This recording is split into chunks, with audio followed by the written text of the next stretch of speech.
sobre cuál es la responsabilidad social ética y pues el cumplimiento legal de parte de los zoológicos. Pues me voy a centrar básicamente en los zoológicos colombianos, de pronto hacer énfasis en algunos otros zoológicos que conozco en el mundo.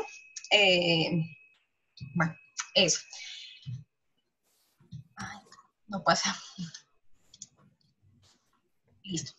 Entonces, ¿de dónde viene todo esto de la responsabilidad de los zoológicos? Es básicamente porque, como todos conocemos, el declive poblacional, bueno, en términos generales, de los ambientes naturales de los animales, bueno, de la flora, de la fauna, es ya exagerada. Estamos hablando que enfrentamos pues la sexta extinción masiva, y el informe de la WWF del 2018, que pues es el más reciente, el informe Planeta Vivo, nos arroja unas cifras completamente alarmantes. Entonces tenemos aquí cifras como estas: estamos afrontando un declive de las poblaciones de vertebrados, es decir, de peces, anfibios, aves, reptiles, mamíferos, etcétera, de un 60%.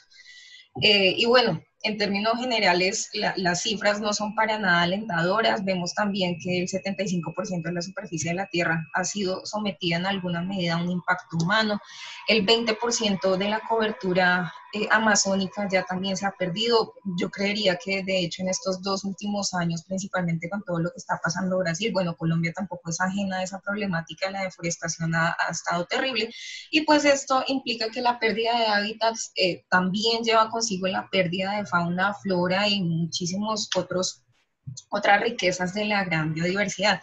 Y por tanto se requiere un abordaje supremamente urgente, multifacético, desde toda persona, desde todo actor, desde los políticos hasta nosotros en nuestra vida diaria. Y pues ahí también, digamos, en ese abanico de actores aparecen los zoológicos en esa responsabilidad social para contribuir en la conservación no solamente, a ver, si lo vemos de la fauna, de la flora, es una manera un poco anacrónica de entenderlo, porque cuando hablamos de conservación estamos hablando incluso de la conservación de los seres humanos, siendo conscientes que somos una parte integral del ecosistema y que de hecho dependemos del ecosistema como tal, somos parte y dependemos de. En ese sentido, entonces, los zoológicos pueden llegar a ser una grandísima ayuda para lograr los objetivos de desarrollo sostenible, pues, que se planteó la ONU. Eh, Básicamente, podemos hacer una revisión de uno por uno en cómo los zoológicos pueden ayudar, y vamos a encontrar que pueden ayudar muchísimo, pero especialmente en pues, lo que tiene que ver con el medio ambiente, ¿no? El 13, el objetivo 13, el 14, el 15, pero también el 6, también el 1, también el 4, indirectamente los zoológicos podrían llegar a estar implicados. Pues como les dije, el 14 y el 15 de pronto también son los más directos, en lo que tiene que ver con la conservación de la vida submarina, un aprovechamiento mucho más sostenible, hacer una pesca más sustentable, y pues la vida de los ecosistemas terrestres precisamente por lo mismo. Eh, Recordemos también que pues para este decenio, pues ya para este año se debían haber cumplido con unas metas Aichi, que por su parte también contribuyen al cumplimiento de los objetivos de desarrollo sostenible. Y pues aquí podemos llegar a pensar que lo mismo que los zoológicos podrían llegar a ser una inmensa, una herramienta muy importante para el cumplimiento de estas metas. Son muchísimas, ¿no? Pero, a ver, por ejemplo, en esta número 1, que vemos aquí, que forma parte de la estrategia, de la primera estrategia, estos primeros 4 objetivos, vamos a ver que los zoológicos juegan un papel bien importante en estas, porque despiertan el interés y la preocupación del público frente a la pérdida de la diversidad que estamos enfrentando y que ya lo mencionamos, y genera adicionalmente un cambio de actitudes y de comportamientos que pueden ayudar a hacer cumplir los otros objetivos. Y bueno, si ya nos centramos directamente en lo que es el aporte de los zoológicos al cumplimiento de las metas Aichi, pues nos vamos a centrar un poco en la 12, ¿no? Que es disminuir la pérdida o el ritmo de la extinción y básicamente llevarlo a cero de la extinción de las especies, pues en este caso de fauna. Bueno, esto. Como les venía diciendo, pues bueno, las metas ahí se las detallo un poco más para aquellos que no la conocían. Y bueno, la meta 1 y lo que es la meta 12 tal vez serían las más directas, pero indirectamente a través de la educación, la investigación, se pueden abordar todas las demás. Bueno, esto ya lo mencionamos. Los zoológicos en ese sentido actualmente ya dejaron de ser esos zoológicos anacrónicos en donde el principal objetivo era la recreación de los visitantes y actualmente ya se están centrando el objetivo real es la conservación a través de muchas estrategias, ¿no? Bueno, también tienen otros objetivos como la educación, la investigación, la recreación, pero estos definitivamente tienen sí o sí que estar ligados como tal a la conservación y ese pues es el objetivo principal y eso es a lo que apuntan los zoológicos modernos. Este plan de integrar la conservación ex situ, la que se hace en los zoológicos, con la conservación in situ, lo que se conoce como conservación integrada, o también se le conoce como una aproximación de un plan, ¿no? Como de un plan único que permita pues, la continuidad de los procesos y el mantenimiento a largo plazo de las especies y de los ecosistemas saludables. Esto, como ya lo habíamos mencionado, pues involucra a todos los actores, todos los recursos disponibles, todas las condiciones de manejo y lo más importante es que se debe planear desde el principio con todas esas partes involucradas. Entonces vemos que uno de los, digamos, de la meta grande, ya como concretando lo que hemos dicho hasta el momento, es que los zoológicos tienen una responsabilidad social generando una cultura de conservación, no solamente en los visitantes, sino incluso en el personal que trabaja allí, desde la administradora hasta la persona de celaduría o hasta la persona que vende no sé, que vende los snacks. Y bueno, incluir también a las personas que generan las políticas públicas y pues en este caso en particular de la conservación. ¿Cómo lo hacen? A través de pues todas estas líneas estratégicas, siendo modelos de desarrollo sostenible, haciendo educación, protección y el mantenimiento de las poblaciones, reproducir esas poblaciones cuando da lugar, generando fondos para investigación. Entonces esto está muy relacionado, fondos para continuar haciendo educación o fondos para seguir siendo modelos de desarrollo sostenible y establecer unas redes de conexión muy importantes nuevamente con los demás actores para lograr hacer esa conservación integrada. Entonces aquí vemos cómo todo está entrelazado, nada, nada se deja por aparte, todo funciona como un ecosistema, ¿no? Todo está súper relacionado. A ver, entonces una de las estrategias de para lograr esta conservación integrada, esta cultura de la conservación, es mostrar a los visitantes qué se puede hacer o qué se está haciendo por el desarrollo sostenible. Entonces, no es solamente que los animales estén bien, sino, venga, ¿cómo le mostramos al público que efectivamente se puede lograr un desarrollo sostenible que puedan llegar a implementar incluso en sus casas, ¿no?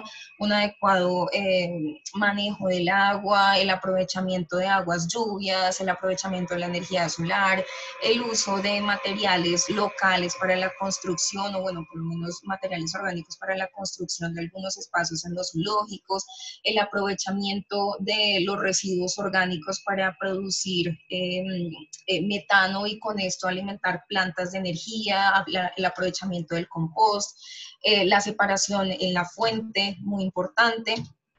Y bueno, ya pasamos a uno que tal vez es una de las herramientas que es más visible en los zoológicos y es la educación como tal. Aquí pues hay muchísimas estrategias en la medida en que los zoológicos han ido evolucionando en la forma en la que se presentan los animales, también la educación, las estrategias educativas han venido cambiando. Antes, como ustedes lo saben, era solamente uno llegaba y aparecía el animalito allá, nombre científico, nombre común, después empezaron a integrar de pronto algún otro tipo de informaciones, de cuáles son los problemas que afronta esa especie en vida silvestre, etcétera. Después ya se empezaron a integrar otras estrategias, como lo vemos acá, la ayuda de intérpretes ambientales, el uso, entre comillas, o la presentación de animales embajadores, es decir, aquellos animales que pueden llegar a tener contacto con el público, siempre con un objetivo de educación como tal, ¿no? Y bueno, también se pueden hacer uso de algunas piezas, como vemos ahí el cráneo, la piel o algo con lo que cuenten los zoológicos. La creación de unas infografías que resultan ser mucho más interactivas con el público, como lo vemos aquí en esta imagen de la garrita del león, que el público no solamente vea como esas infografías aburridas, sino que realmente llame la atención para que se lea y se haga un aprovechamiento de la información que ahí se está presentando. Y bueno, ya el uso de tecnologías que involucran o que envuelven más a la persona o a los visitantes en muchas problemáticas ambientales, ¿no? O sea, de los problemas que enfrentan los animales o las especies en vida libre, con el de crear una conciencia, pero de verdad real, inmediata, y bueno, bastante efectiva, y generar entonces así un cambio de comportamientos y actitudes.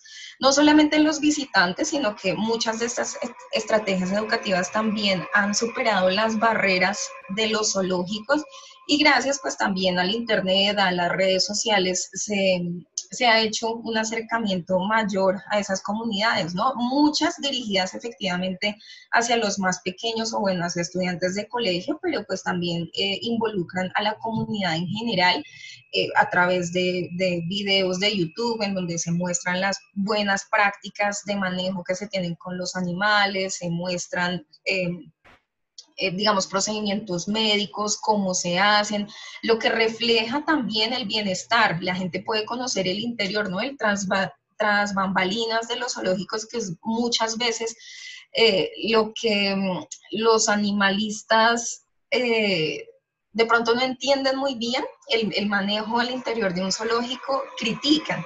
Esto entonces nos permite, este tipo de estrategias le permiten a los zoológicos realmente dar a conocer todo lo que hacen por el bienestar de los animales, el manejo de los animales y lo que hacen en pro de la conservación de la especie al exterior.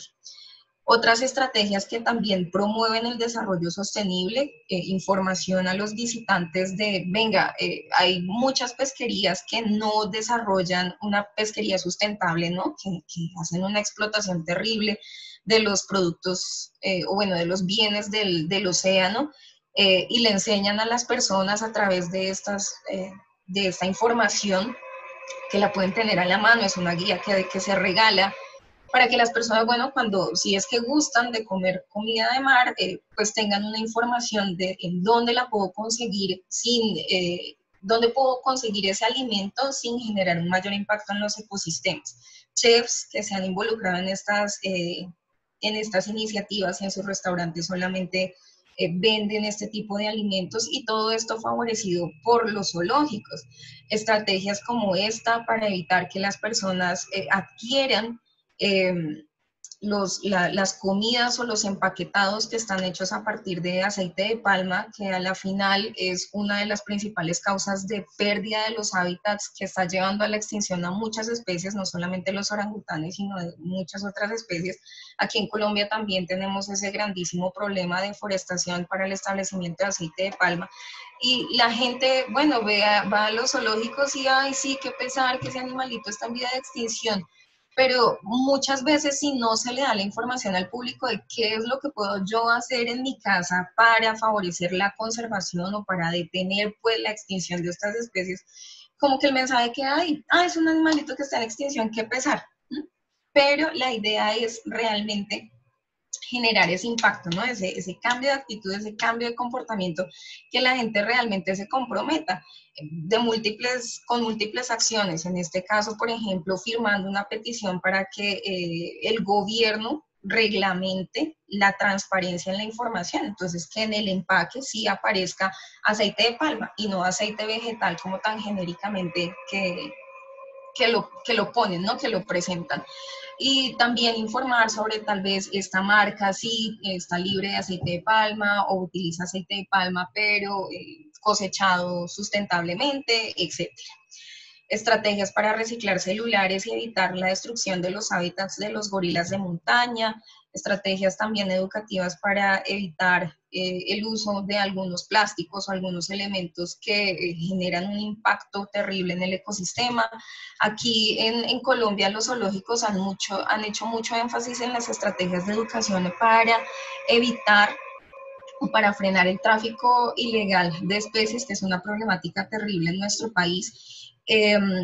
Y también sobre la contaminación de los océanos, la contaminación en general, y también ha habido algunas estrategias para informar a la comunidad sobre los problemas relacionados con las especies invasoras, ¿no? Informarlas cuáles son, qué se pueden hacer, dónde se puede notificar la presencia de alguno de estos animales o cómo tener de una manera responsable los gatos, que también son un problema bien grande para, no solamente para los zoológicos, sino en general para la conservación de las aves, especialmente pues a nivel de las ciudades.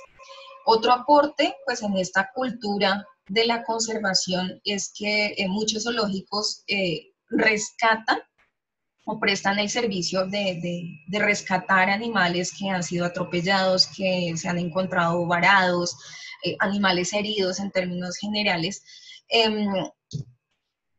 Bueno, son muchos, realmente son muchos zoológicos los que hacen esto, y pues la idea es que los recuperan, los rehabilitan y hacen la liberación. Muchos también en la medida que tienen dinero suficiente, elaboran pues un plan de monitoreo post liberación de estos animales silvestres. Y bueno, algo súper clave en los zoológicos modernos, también en el logro de estos objetivos, de las metas Aichi, de los objetivos del desarrollo, como ya habíamos dicho, como frenar la pérdida de diversidad, en este caso pues de fauna. Y esto implica obviamente que el manejo de la colección zoológica sea un manejo planificado, ¿sí? No es reproducir los animales porque sí, porque ay, se me reprodujo y entonces ahora qué hago con el animal, no. Todo eso debe venir desde incluso antes que los animales lleguen o que se establezca un zoológico como tal. Aquí en Colombia, en la legislación se establece que para poder tener una licencia de funcionamiento de un zoológico se debe desde antes dar a la autoridad ambiental pues de la zona, se debe entregar el plan de manejo. Sí, el plan de manejo incluye, por ejemplo, entre muchas otras cosas, el cómo se van a adquirir esos animales, si es que van a venir de decomisos, pues que haga la autoridad ambiental, si es que van a venir de zoocriaderos, si es que se van a importar y bueno, que se tienen que cumplir con la importación o bueno, con cualquiera de esas formas de adquisición, otro tipo de requisitos, etcétera. Listo, una vez se tengan los animales, ¿qué se va a hacer? Se van a reproducir, cada cuánto, cuál es el número máximo que se van a albergar los animales, qué se va a hacer, digamos, si ya se cumple el número y qué se va a hacer después, se van a aplicar estrategias de contracepción, eh, o entonces se empieza a hacer un intercambio con otros zoológicos. Entonces ya estamos hablando de un plan de manejo, un plan de colección, pero ya más regional. Incluso hay especies animales en las que el plan ya es global y estamos hablando de especies que están digamos, en un peligro importante de extinción y que ya zoológicos coordinados en todo el mundo manejan o tienen conocimiento de la ubicación de todos los representantes de esa especie en los zoológicos del mundo para hacer después un manejo, como les digo, internacional, ¿sí? De movimientos de animales, etc.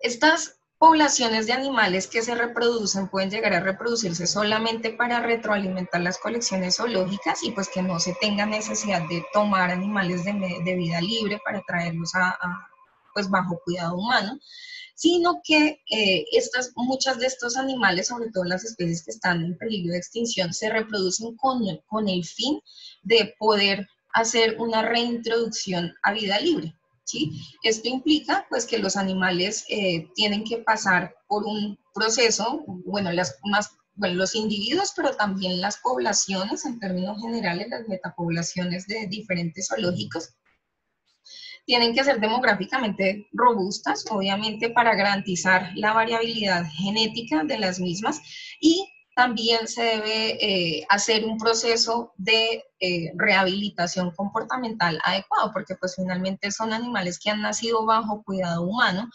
y tienen que aprender todas las habilidades, tienen que adquirir todas las habilidades que les permita tener o vivir, sobrevivir adecuadamente a su medio natural. Para el manejo pues, de estas poblaciones se tienen unos recursos como son los studbooks, que pueden ser nacionales, regionales o internacionales. Y como muchos de ustedes sabrán, estos studbooks son básicamente como los registros genealógicos de cada una de esas metapoblaciones de las que estamos hablando. Los zoológicos, de hecho, han contribuido con evitando la extinción de muchas especies, como vemos aquí, estas son solamente algunas. Los bisontes, tanto los americanos como los europeos, el cóndor de California, que pues también está en México, los oryx, el hurón de patas negras, que tal vez es un animal icónico de estos programas de reproducción y reintroducción a vida libre, y pues en el caso también de ustedes, la liberación del lobo gris mexicano y la recuperación pues de esas poblaciones que ya prácticamente estaban extintas. Todo esto pues tiene un trabajo al interior y al exterior de las instituciones, es un trabajo gigantísimo, no solamente incluye las actividades al interior de reproducirlos, de informar a la comunidad o bueno, a los visitantes de todo lo que se está haciendo, sino adicionalmente coordinar en las zonas en donde se van a liberar esos animales muchas cosas, ¿no? El terreno, cómo están las presas, cómo está la comunidad, qué percepciones tiene la comunidad humana de esa liberación de esa especie, hacer todo un trabajo con esas comunidades para que una vez sean reintroducidos, pues no los vayan a matar, ¿no? Sino también hacer como toda esa educación ambiental al interior del zoológico y también en esas comunidades. Bueno, se me pasó. Aquí en Colombia son varios los proyectos de ese tipo, de reproducción para la conservación de especies que están en un peligro importante, como son pues el tití gris, el cóndor, el paujil, en los que las asociaciones, ACOPASOA, que es la Asociación Colombiana de Parques Zoológicos, Acuarios y Afines, ha contribuido enormemente, muchas otras asociaciones, ¿no? También, no solo, a ver, aquí quiero llamar la atención en una cosa, y es que muchos de estos, perdón, estoy escuchando un retorno de mi voz. Sí, me parece que ya se escucha bien, como que solamente ese ratito, pero me parece que ya se escucha bien. Dale. Entonces, quería hacer un énfasis en que muchos de estos programas se están centrando, bueno, no solamente de los programas de reproducción, sino muchos programas educativos y también de investigación se centran mucho en lo que son mamíferos, principalmente mamíferos. Y algo las aves y los anfibios, pero los reptiles y lo que son los invertebrados se han dejado como un poquito de lado. Entonces esto también es un llamado pues a todos los involucrados, como estudiantes de medicina veterinaria, de biología, de zootecnia, etcétera, como también para pensar en esas otras especies que igual están afrontando peligros y que requieren obviamente toda nuestra atención. Y bueno, este es un ejemplo aquí en Colombia de cómo el Oceanario de Islas del Rosario con parques nacionales naturales, en particular el Parque Nacional Natural Corales del Rosario y San Bernardo, están haciendo un programa para restaurar los corales en esa zona que está bien complicado, ¿no? Hay otros programas de conservación de caracoles a nivel internacional, hay otros de conservación de bivalvos que son muy importantes también para la purificación del agua, etc. Y bueno, todos estos programas de reintroducciones se tienen que hacer bajo ciertos estándares, ¿no? No es liberar animales porque sí, se tienen que tener en cuenta muchísimos aspectos, la genética de las poblaciones, las enfermedades que puedan llegar a transmitirse, animales que han sido mantenidos en cautiverio, bueno, qué le pueden llegar a transmitir a esas poblaciones, qué tan viable es la liberación en esa zona, como les dije, el manejo, el trabajo con las comunidades para que si los liberamos pues no nos vayan a eliminar. Y algo también muy importante que uno pensaría que los zoológicos no hacen, pero de hecho sí hacen, es la restauración de los ecosistemas, porque bueno, listo, están reproduciendo animales, los quieren llegar a liberar en su ecosistema, pero resulta que ya no hay ecosistemas, entonces, ¿qué se hace? Entonces también hay muchas instituciones aquí. Puse dos ejemplos internacionales, pero sé que en cada uno de nuestros países también hay este tipo de estrategias para restaurar ecosistemas y pues obviamente esto trae consigo también investigación, trabajo de campo y educación. Bueno, estos son, como les digo, ejemplos internacionales. Aquí en Estados Unidos se está haciendo un grandísimo esfuerzo para la restauración del ecosistema de praderas que se ha perdido terriblemente por el establecimiento de ganado. Este es un ejemplo muy bonito que está haciendo el zoológico de Tarunga, que queda en Sydney, en Australia, que básicamente están tratando de reintroducir aves en una isla que queda muy cerca de Sydney, que se llama, ya no me acuerdo el nombre de la isla, perdonen. Ahí aparece, Lord, bueno, ahí aparece el nombre. Pero resulta que ellos tomando ya como antiguas experiencias que se habían tenido en Hawái también con la restauración o con la reintroducción de aves que estaban en peligro de extinción, resulta que uno de los principales problemas son las ratas. Entonces, se puede volver a reintroducir a la especie, pero si no se controlan las ratas, que son una amenaza terrible, pues no se puede. Entonces, este es un ejemplo, si lo pueden buscar en internet, ahí les dejé el link.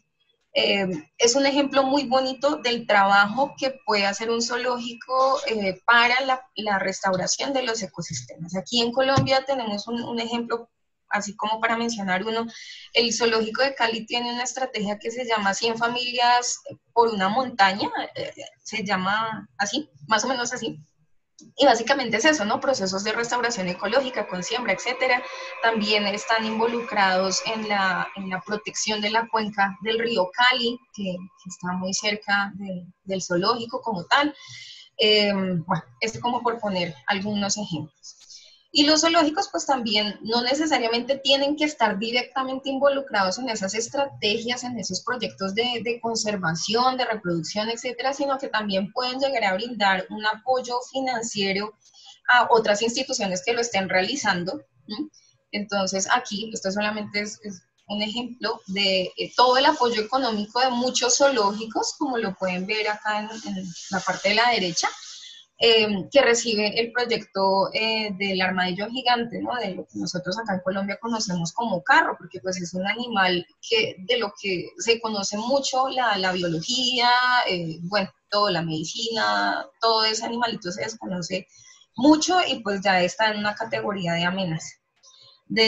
Aquí en Colombia también el proyecto Tití, del proyecto de la conservación del tití cabeciblanco que está en peligro crítico, ha recibido el apoyo económico de muchos zoológicos a nivel nacional y a nivel internacional.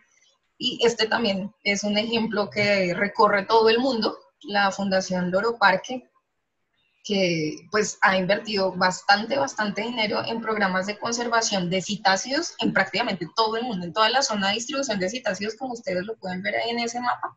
Ellos ahí están involucrados desde la conservación de cacatúas en Indonesia. Aquí en Colombia también participaron con fondos con la Fundación ProAves para la conservación del loro oreje amarillo, del Ornitorhynchus sclerotis, y pasó de estar en peligro crítico a estar en peligro, pues digamos, dio un salto en ese problema de conservación. Y pues la investigación, ¿no? Todos sabemos la investigación aplicada para la conservación, desde investigaciones con enfermedades emergentes que están afectando las poblaciones en vida libre, hasta investigaciones genéticas o técnicas de reproducción por si en algún momento dado, como pasó con los rinocerontes blancos del norte, se llega a necesitar pues esta tecnología, tener como esos bancos y ya haber adelantado investigaciones para, bueno, pues si se extinguen y si se logran controlar las amenazas, tal vez poderlos traer de regreso. Investigaciones también aplicadas muy bonitas, como estas que les traje acá de ejemplo.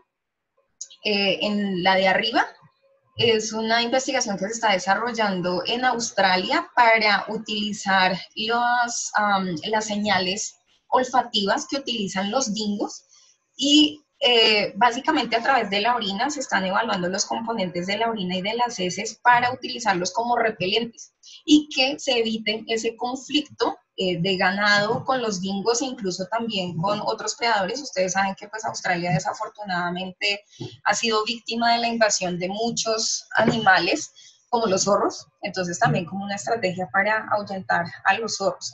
Y este ejemplo también de aquí abajo, me pareció súper espectacular, una evaluación ya social de este conflicto humano-animal, en donde los leones y bueno, otros grandes felinos en Botswana son afectados, son asesinados básicamente por ese conflicto con el ganado. Y esta estrategia de solamente pintarle 2 ojitos en la parte de atrás a la vaca, como ustedes lo pueden ver ahí, ha reducido prácticamente al 100% estas interacciones, estos conflictos. Solamente esa estrategia. Sí, unas cuestiones muy bonitas que están desarrollando los zoológicos en campo. Compartir bases de datos también de información aplicada de, bueno, cuál es el mejor anestésico, cuál es el mejor antibiótico, las dosis, los intervalos de referencia para determinadas especies. Muy importante también hacer investigación con la comunidad, involucrar a la gente en la conservación para lograr esa meta ICHI número 1, ¿no? Que fue la que más yo resalté. Y difundir los resultados y hacer alianzas estratégicas con todo el mundo, con absolutamente todo el mundo, con otros zoológicos, con universidades, con centros de investigación, con organismos gubernamentales y no gubernamentales, con gente que tenga el dinero, etcétera, ya con los productores locales, como en este caso, ¿no? Muchas estrategias aquí en Colombia tienen que ver con el café, hacer el café amigable para, no sé, hay café amigable con el jaguar, hay café amigable con las aves. Y también incentivar en el público también el consumo de estos productos que finalmente sí tienen que ver con la conservación. Ya hablando del bienestar, pues definitivamente esto es transversal, esto sin bienestar animal no se puede hacer absolutamente nada de lo que estamos hablando. Empezando porque un zoológico en el que no se mantengan adecuadamente los animales es un zoológico donde no van a llegar visitantes. Entonces ahí se caen las estrategias de educación, se caen los fondos que se pueden reinvertir para muchas cosas. Si los animales no están bien, entonces los resultados de las investigaciones tampoco van a ser los adecuados, no van a ser dicientes, son animales que no se van a reproducir para la conservación, etcétera. Bueno, si hablamos de bienestar animal, no sé qué pasó, pero yo tenía más, así ya. No sé qué tan bien de tiempo estoy, creo que ya me estoy pasando un poquito. Un poquito, pero si necesitas terminar, no te preocupes, estamos, ya es la última ponencia, entonces tenemos, todos creo que estamos súper enganchados con la plática, entonces si quieres solamente unos 5 minutitos más, estaría perfecto. Dale. Entonces ustedes saben que en este cuento o en este tema, en la evaluación de este tema del bienestar animal ha habido bastantes problemas porque hay un grupo de personas que no está de acuerdo con el mantenimiento de animales en los espacios como son los zoológicos bajo cuidado humano. Sin embargo, todo lo que hemos hablado de la importancia de los zoológicos en la conservación ha hecho que estas personas como que cambien su percepción. Sin embargo, el hecho que los animales permanezcan en un lugar restringido y también como las concepciones previas, ¿no? De cómo fueron los zoológicos en la anterioridad, que sí tenemos que reconocer que tienen una historia, un trasfondo histórico no muy bonito, no muy bueno. Todo eso y la presión de la gente ha ayudado a que cada vez y muy rápidamente los zoológicos, acuarios y bueno, todas las instituciones de conservación ex situ cambien, ¿sí? Entonces, en ese sentido, la presión de la sociedad puede llegar a ser beneficiosa en la medida en que tengan unos argumentos y que se pueda llegar a establecer realmente un diálogo. Porque cuando son solamente críticas fundamentalistas que no aceptan realmente un diálogo, una construcción, en donde no se aceptan muchos conceptos técnicos, ¿sí? Veterinarios, biológicos, etcétera, pues realmente no se llega a ningún lugar. Cuando hablamos de ya el bienestar animal, pues tenemos una base que es una base viejita, se estableció más o menos como en los 60 en Inglaterra y que de hecho fue fundamentada más en los animales de producción, pero que posteriormente se aplicó a muchos animales. Fue la teoría de las 5 libertades animales, ¿no? Que ustedes perfectamente las conocen, no las voy a leer. Sin embargo, el problema de estas 5 libertades es que se enfocaban mucho en aspectos negativos, ¿sí? Y realmente no es que sean muy discientes en cuanto a bienestar. Por ejemplo, estar libre de hambre no necesariamente es bienestar, ¿sí?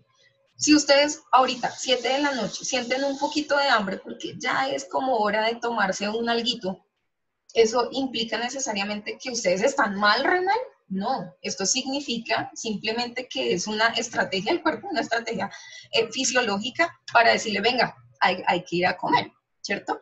Y no necesariamente tampoco, digamos, satisfacer el hambre representa bienestar animal. Les voy a poner un ejemplo muy sencillo, un perro, para orientarnos más rápidamente. Un perro, un perrito al que solamente se le dan los huesos. ¿Mm? Puede que en algún momento ese animal deje de sentir hambre, pero no es una nutrición adecuada. Y eso es lo que se pretende ya cambiar con el siguiente modelo que se utilizó, que se sigue implementando, que es la estrategia o el modelo de los 5 dominios, que ya viene a ser, que se viene a enfocar más en los estados positivos de bienestar, ¿no? También aceptando que sentimientos que entre comillas serían negativos, ayudan al animal a moverse o a tener motivaciones para llegar a una experiencia positiva, lo que les venía diciendo. Entonces el hambre que se siente en algún momento motiva al animal para ir a buscar comida y satisfacer esos requerimientos nutricionales, ¿sí? Y bueno, ya en la actualidad se habla también digamos, como un modelo complementario, no tanto que viene a romper con este modelo de los 5 dominios, sino que lo complementa ese modelo de las 5 oportunidades para prosperar. Entonces aquí no es, nuevamente, lo leerán más detenidamente, aquí nuevamente no es solo darle, en el caso de la nutrición, no es solamente darle una dieta balanceada, y nuevamente me voy al ejemplo del perro. Entonces, no es solamente darle concentrado al perro, ¿sí? Sino es ver cómo se le da. Porque, a ver, comer, el acto de comer no solamente es para satisfacer el hambre, sino también una necesidad comportamental. En el caso de los animales silvestres, el animal tiene que oler a la presa, tiene que perseguirla, tiene que cazarla.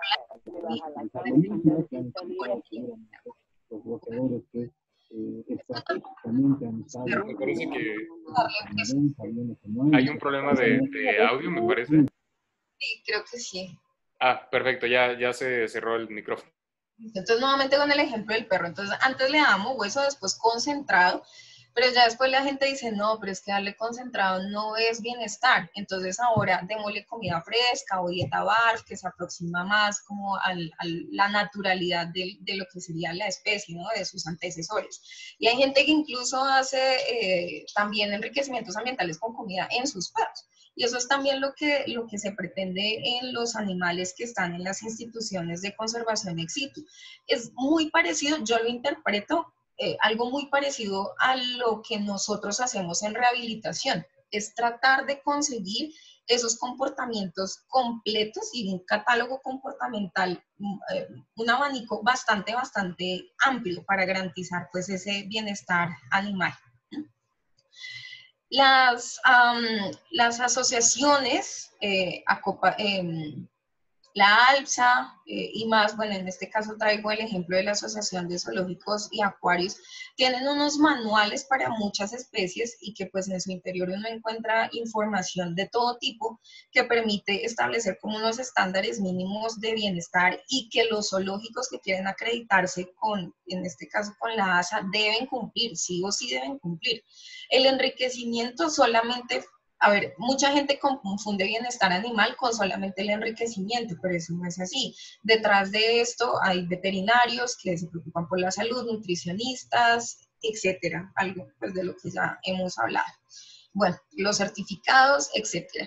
Y estos estándares que los presento acá, no voy a profundizar mucho porque son muchísimos, pero lo que quiero recalcar es que uno de los primeros, de hecho, y que son transversales en prácticamente todo lo que se presenta, es el cuidado y el bienestar de los animales. En todos, absolutamente todas las demás, está implícito el bienestar animal. Y en la normativa, tanto nacional como en la normativa que exigen estas asociaciones para ser miembro, para certificarse, está implícito.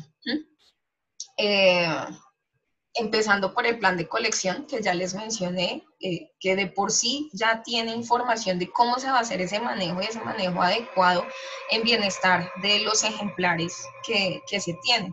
Y bueno, aquí ya un poco más detallado de algunos aspectos básicos.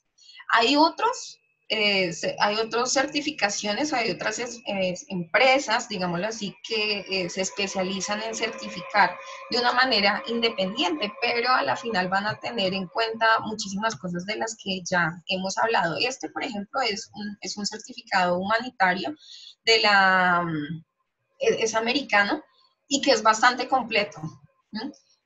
También el bienestar animal está implícito en la educación que se le da, la educación que reciben los profesionales. Obviamente solamente se van a contratar médicos veterinarios, biólogos, zootecnistas, etcétera, otro tipo de profesionales que tengan experiencia con las especies que están en el plan de colección y continuamente se hacen evaluaciones, ¿no? Para verificar que eso sea así. Otra de las cosas que es muy criticada es que los zoológicos deberían ser santuarios, ¿no? Y que no deberían los animales estar expuestos al público. Y también, pero bueno, eso se ha comprobado que realmente, que el público realmente en muchas especies no representa un estresor, ellos están más pendientes como de su cuento en la medida en que se le den todos los mecanismos o todos los insumos, ¿sí? Para que ellos desarrollen sus actividades en sus recintos y poco o nada le prestan atención a las personas. Entonces, bueno, a menos que sea un visitante que le tira la piedra, pero pues esas ya son cosas ajenas al actuar normal del zoológico como tal. Y las relaciones que se establecen con los cuidadores también son muy importantes y de hecho pueden llegar a afectar, eso sí que afecta la relación que tienen con los humanos visitantes, ¿no? Porque pues es el humano, el cuidador con el que yo tengo contacto, si me trata bien, entonces yo como que el animalito, bueno, entonces los demás como que, bueno, pueden ser indiferentes o puede haber como una interacción positiva. Pero en la medida en que el cuidador no tenga una relación adecuada con el animal bajo su cuidado, pues ahí sí se pueden llegar a afectar todas las interacciones con los demás humanos. Y ya para finalizar, mencionar, bueno, cada país tiene como su reglamentación en cuanto al funcionamiento de los zoológicos. En Colombia son múltiples, bueno, son muchas las instituciones, las normativas, etcétera, que se deben cumplir para que el zoológico funcione de una manera adecuada, cumpliendo con todos los requerimientos legales. Pero aquí quiero recalcar que dentro de la Constitución Política de Colombia, pues es deber del Estado planificar el manejo y aprovechamiento de los recursos naturales. Entonces es por esto que las corporaciones autónomas ambientales están muy, digamos, están muy encima, están muy pendientes del funcionamiento de los zoológicos y que se cumplan con todos los estándares, ¿no? Y bueno, ya definitivamente para terminar, para las personas, los asistentes en Colombia, de pronto prestarle un poco atención a lo que se dice específicamente de los zoológicos, pues aquí como en resoluciones en estas normativas que les pongo aquí en azulito, que tal vez son como las más centradas que tocan el tema de los zoológicos, pues en términos generales. Muchísimas gracias por el tiempo. Sé que me extendí un poquito más y bueno, no sé, quedo abierta a preguntas que de pronto puedan tener, si es que hay el tiempo suficiente. Sí, quedó la verdad es que muy interesante. Tocamos temas que son a veces muy de debate, muy dilémicos, que causan polémica. Respecto a la legislación que ustedes cuentan allá en Colombia con la legislación mexicana, la verdad es que nos quedamos muy cortos. Creo que es una parte de que debemos reforzar, porque veo que aquí tienen varias leyes donde se mencionan los zoológicos y aquí en México solo hay uno. Entonces, en la Constitución como tal no viene nada de zoológicos. Y de respecto a equilibrio ecológico contamos igual con una ley, pero como tal, la funcionalidad o la legislación enfocada al bienestar y cuidado de los animales de los zoológicos todavía no está muy regulada. Y hay una norma que no es obligatoria, entonces eso es opcional, ¿no? Si la quieren cumplir los zoológicos, la pueden aplicar y si no, no hay problema, la cual trata de bienestar animal, ¿no? Pero pues sin embargo, como el país no los obliga, muy pocos zoológicos son los que la cumplen. Entonces, esta comparación es muy importante y de gran retroalimentación. Parte de los que nos escuchan son alumnos de diferentes países. Entonces, igual si ustedes tienen preguntas, alcen la mano y a lo mejor nada más 5 preguntas para cerrar. Yo solamente te quería hacer una aclaración. No es que en la Constitución de Colombia aparezca, en el 91 aparezca tácitamente o explícitamente los zoológicos, sino que en general es deber del Estado planificar el uso y aprovechamiento de los recursos, y pues en esto se incluye la fauna y también se incluye el aprovechamiento entre comillas, ex situ. Es básicamente, pero no es algo específico de los zoológicos como tal. Ok. A ver, Luisa Quintero, adelante, por favor. Activa tu mic. Que también será nuestra ponente mañana, el domingo. Hola. Hola Luisa, te escucho muy bajito. Sí. ¿Bueno? Ya. Pues mi pregunta es, ¿cuál sería como la estrategia que tú plantearías para que los zoológicos sean más abiertos a recibir algunos animales, como por ejemplo que están amputados o algo así? Pues lo digo porque en URRAS he visto que pues muchos de estos animales como que no tienen una salida fácil para una reubicación. Y pues la gente como que dice que no los recibe porque después los visitantes del zoológico dicen que no, que los están maltratando, etcétera. Ok, listo. Entonces, aquí hay que contemplar muchísimo del funcionamiento legal del zoológico, porque es que los zoológicos no pueden aceptar, porque todo, como les mencioné, todo debe estar planificado desde el principio, y los zoológicos deben tener y deben haber presentado a la autoridad ambiental un plan de colección. Entonces, si la especie no está dentro de su plan de colección, no la pueden aceptar. Simplemente no la pueden aceptar, o se tiene que hacer una modificación del plan de colección, presentarlo a la autoridad ambiental, que la autoridad ambiental vaya, verifique que efectivamente se cumplen, bueno, con un montón de cosas, digamos un checklist, para poder aprobar que ese animalito esté en primera lista. Y en cuanto a lo que tú dices, sí, es cierto, a muchos zoológicos no les gusta exhibir esos animales, pero, a ver, yo trabajé en un zoológico en donde sí efectivamente bueno, es que la palabra exhibían no me gusta, en donde se presentaban, o donde se tenían este tipo de ejemplares, pero digamos, el manejo que se daba era un manejo siempre ligado a la educación ambiental, siempre. ¿Sí?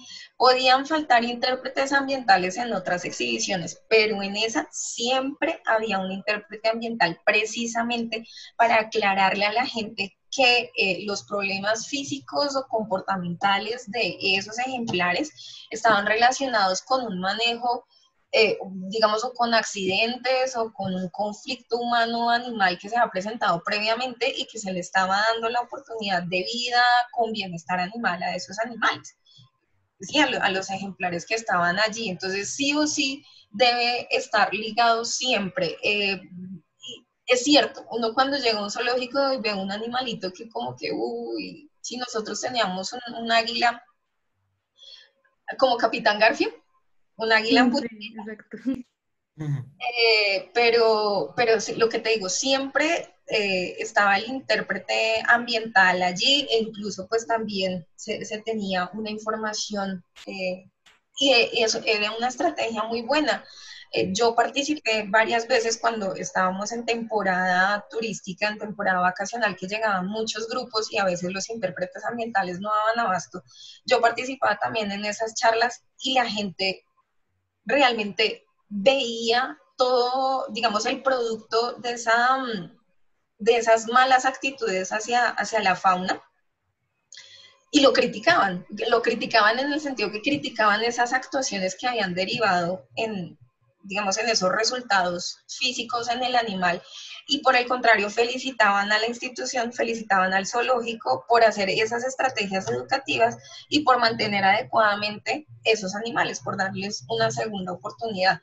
Pero sí, o sea, son muchas las limitaciones, pero depende del abordaje, porque eso que se puede convertir o que muchos zoológicos ven como un problema, se puede convertir en una oportunidad muy buena de educación. Ok, gracias. Ok, ¿tienen alguna otra pregunta? Igual la misma dinámica, pueden hacerlo a través de chat o alzar la mano.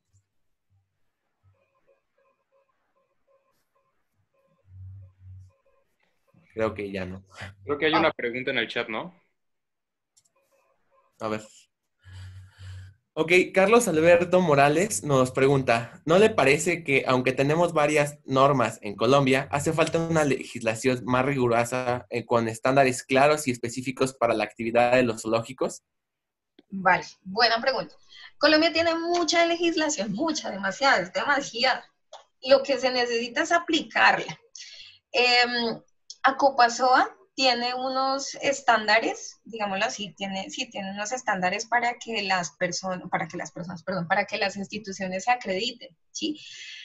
Y esos estándares van a empezar a ser obligatorios, es decir, que las instituciones zoológicas que quieran contar con el certificado de Acopasoa deben sí o sí cumplir con esos estándares de una manera obligatoria. Si no estoy mal, eso lo van a establecer para ahorita, para el 2023. Y la idea es que desde ya los zoológicos se vayan preparando. Y también, digamos, es mucha responsabilidad la que tenemos las personas, bueno, que tienen las personas que están trabajando allá para generar esos procesos de cambio, o sea, ver ahí una oportunidad para mejorar, invertir. Esto obviamente requiere una inversión monetaria, de tiempo, etcétera, para poder acoplar y cumplir eh, esos estándares de calidad, pero también, digamos, el público en general puede presionar un poco para que los zoológicos realmente adopten esos estándares. Entonces, hay muchas personas en el mundo, lo conozco, yo soy una de esas, que antes de visitar cualquier sitio, reviso en internet, si tiene certificado de y voy solamente a esos zoológicos en donde me garantizan que efectivamente los animales están bajo ciertos estándares, ¿no?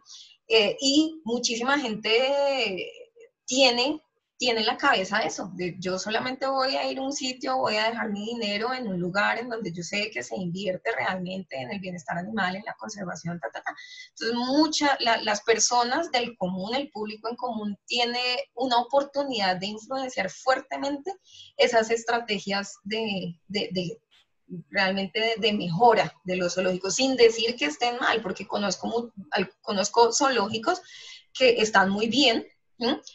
Pero que no se han atrevido a dar el paso. Entonces también es como una invitación un poquito presionada para que se certifique. Perfecto, pues me parece que ya no hay más preguntas. No, acaba de aparecer una de Carlos Pérez. Yo digo que si les parece que esta sea la última para finalizar el tema, porque sí ya nos fuimos un poquito de largo, pero Carlos nos hace la pregunta, usted al principio de la presentación comentaba sobre la autosustentabilidad. Según su experiencia, ¿qué recomienda o qué programas ha implementado para generar ingresos que no sea en base de entradas de taquilla para que ayuden al mantenimiento del mismo zoológico? Bueno, cuando yo hablaba de sostenibilidad me refería más que todo a sostenibilidad ambiental, ¿no? Pero igual hay muchas estrategias que implican no necesariamente, digamos, ingresos económicos a través de los visitantes de taquilla, sino, por ejemplo, muchos zoológicos también reciben muchísimas donaciones. Otra es establecer convenios interinstitucionales para recibir dineros. Como yo les venía mencionando, incluso hay zoológicos en el exterior o que si un zoológico aquí en Colombia tiene montado un muy buen plan de conservación, de reproducción de un animal, etcétera, se pueden conseguir fondos que obviamente se tienen que invertir en el mismo objetivo misional del zoológico como tal. Perfecto, pues con esta pregunta cerramos. La verdad es que yo estoy fascinado. A mí en lo personal me interesa muchísimo esta parte de fauna silvestre y de los zoológicos y sinceramente sí son la mejor manera hasta ahorita de preservar, de fomentar la conservación, de implementar este chip o sea, como por parte de la educación ambiental, implementar este chip de conservación que es sumamente importante en estos días. Entonces, también me queda claro que al principio, como tú decías, se tenía una imagen, una idea de que los zoológicos eran jaulas, ¿no? Nada más, y estaban atrás de barrotes y solamente eran como de exhibición, como ahorita lo mencionaste, que no está tan padre esto de exhibición, sino más bien como de que los tengan ahí y de que hagan algo que solamente sirvan para su conservación in situ, ¿no? Entonces, la verdad es que te agradezco muchísimo por el tema. O sea, hubo muchísima gente sintonizándonos, viendo esta ponencia. La verdad es que nos vamos con muchísimas cosas por aprender y, pues empezar a implementar nosotros también como veterinarios en cada uno en sus países. Entonces, pues nada, muchísimas gracias, Sandra. A pesar de las complicaciones que tuvimos al inicio con Instagram, yo creo que salió perfecto la ponencia. Entonces, pues no nos queda nada más que agradecerte y también te queríamos decir que el domingo vamos a hacer la clausura de todo este simposio y ahí vamos a entregar constancias que van a venir, que va a ser por parte de Ocapia y de MedVetsu, va a venir con código QR y así. Entonces, el domingo haremos entrega de esas constancias. Entonces, esperemos que te puedas conectar el domingo con nosotros y muchísimas gracias. Vale, perfecto. Y bueno, me despido también con una reflexión final y es que la conservación no solamente se hace en las áreas naturales, no solamente se hace en los zoológicos, se hace día a día y nosotros somos los actores determinantes de todo. Entonces, evaluemos nuestros comportamientos y los que identifiquemos que definitivamente no van, digamos, en la misma línea de lo que nosotros queremos aportar en el ambiente, cambiémoslo. Este es un momento de reflexión y de cambio, pero total. Pues recuerden que esto va a estar disponible en Instagram a través de IGTV. Hoy como a las 10 ya lo van a tener disponible para que lo puedan ya consultar ilimitadamente las 24 horas del día en nuestras cuentas. Va a estar en el de MedVetsu. Y pues muchas gracias, en verdad. Un placer tenerla como invitada. Bueno, Gracias. muchas gracias, un gusto en conocerlos y muchos éxitos. Hasta luego, cuídense. A todos los que participaron, solo recordarles que mañana vamos a tener otros eventos, entonces estén al pendiente. Si tienen alguna duda, nos mandan mensaje y con gusto se los aclaramos todos. Bueno, nos vemos mañana en las siguientes ponencias. Que tengan muy buen día. Okay. Chao. Bye, cuídense. Adiós.